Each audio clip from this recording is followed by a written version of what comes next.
Еще один вопрос.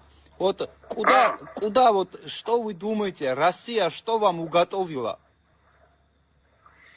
Что Россия? Что уготовила вам, что для вас приготовила, что хочет Россия для Абхазии? Россия, да, здесь все ясно. Россия не нас хочет, а Россия хочет наши земли.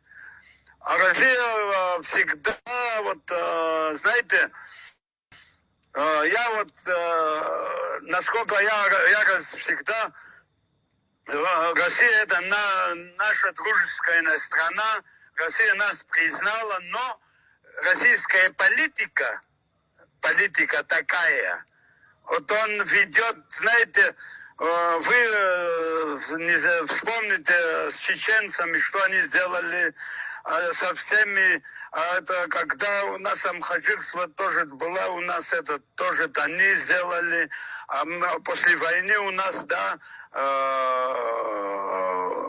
у нас они все перекрыли, у нас, знаете, вот их такая политика гнилая. Они, конечно, хотят править всей, чтобы Абхазия присвоить. Знаешь, Абхазию они помогают, да, но наши предатели, с помощью наших предателей, они пользуют это.